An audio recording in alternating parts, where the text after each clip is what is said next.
Today we're unboxing an iPhone 3GS that I got on eBay for only $5. This was listed for parts as the seller said it no longer holds a charge. However, I went ahead and picked it up because it was really cheap and it's actually a 32GB model. I also picked this one up hoping it's an old boot ROM model and that I might be able to downgrade it to iPhone OS 3. So let's go ahead and get it opened up.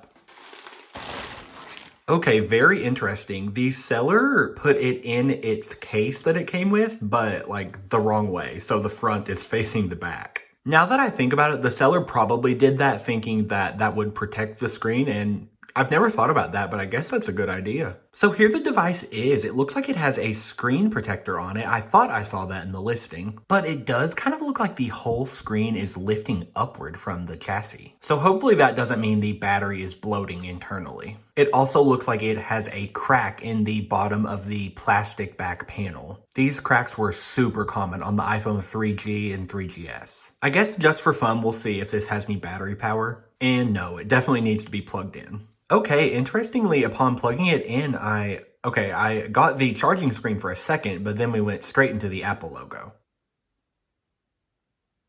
And okay, looks like we boot into the iOS 6 setup screen. I can tell this is the iOS 6 setup screen because it has the on-device slide to set up activation screen, and iOS 5 actually would have a lock icon up here on top. iOS 6 removed that, so this is definitely iOS 6. So let's slide to setup here on iOS 6. So right as I was selecting the language to set up the device, it died. So that's definitely a sign that this battery is not going to hold a charge. So I think what I'm going to do now is go ahead and try and replace that battery. So I have this 8GB iPhone 3GS here that I'm going to scavenge a battery out of. And I'm going to do that because this is, like I said, an 8GB model, which is not very desirable. And it's also not in the greatest of conditions. So I've never opened an iPhone 3G or 3GS model, but I believe they're really easy to work on. I'm going to first remove the Phillips screw on each side of the charging port. So this was a quirk of the iPhone 3G and 3GS. Actually, all of the connectors in here are numbered. So I'll just unclip connector number 1 here, and now I will pull up connector number 2. And looks like connector number 3 here is a ZIF connector, so I will flip up its little latch and pull it out. Okay, and with that display panel free, I can definitely see that the battery has expanded here. The whole logic board kind of has a bend to it. Connector number 4, connector number 5, 6, 7, and now we have the logic board screws.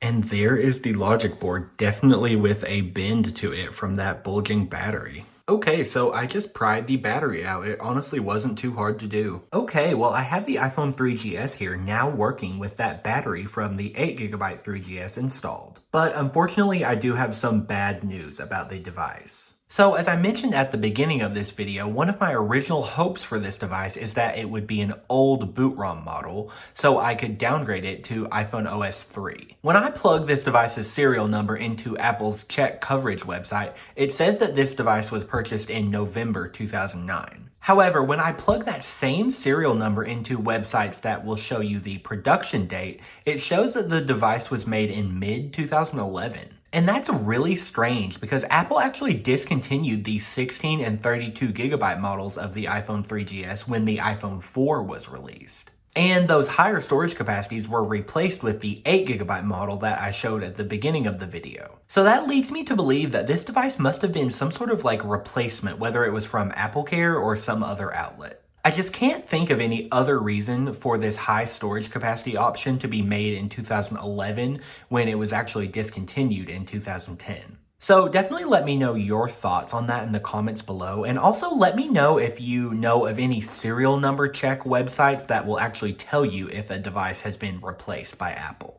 I've definitely used serial number checkers before that provide that information if the device was replaced, but for some reason I looked through very many today and I could not find them. So with all of that said, I have this device here downgraded to iOS 4.1. 4.1 is the lowest that these new boot ROM iPhone 3GS models can be downgraded to. And this version is actually signed by Apple. So I just used my Mac's built-in feature to restore the software on this device, but holding down Option while pressing restore and then selecting that 4.1 IPSW file. It did throw an error upon restore and the device was starting up in recovery mode. But I just used Legacy iOS Kit to exit recovery mode, and the device works perfectly fine after that and starts up normally. So I'm definitely a bit disappointed that this is not an old boot ROM device that I could downgrade to iPhone OS 3. I've been really wanting to get one of these on iPhone OS 3 because I have every iPhone all the way through the iPhone 7 series on its original software except the 3GS.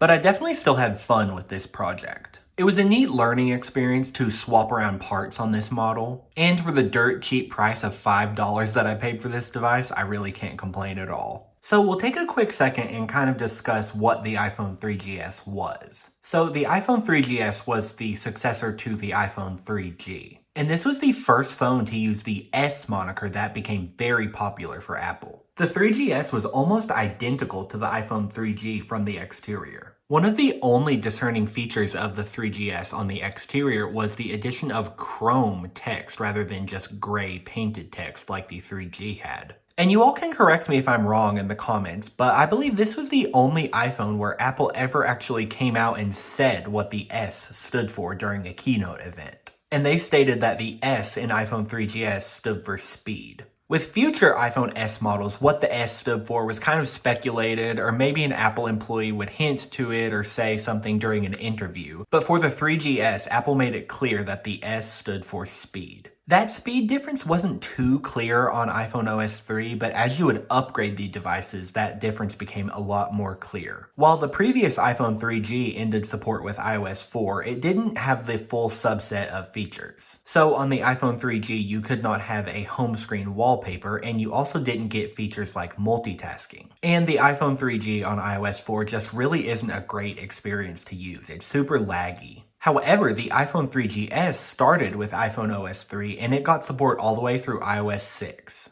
And performance with iOS 6 on the iPhone 3GS really isn't too bad at all. One of the biggest features that the iPhone 3GS included in its time was video recording. This was the first iPhone that could record video natively. The 3GS has a 3 megapixel camera compared to the 2 megapixel of the 3G. And while focus was fixed on the iPhone 3G, you could use tap to focus on the 3GS. This was the first iPhone to feature a compass. And I absolutely love the skeuomorphic design of this compass, with the wooden background and the actual compass image kind of with that reflection across it. So that pretty much concludes my look at this $5 eBay rescue iPhone 3GS. Be sure to get subscribed and stay tuned for some new videos I have coming. I have an iPhone 6 on iOS 8, an iPad 3rd generation on iOS 5, and a brand new sealed in-box iPad mini on the way. Thank you so much for watching, and I'll see you guys in the next one.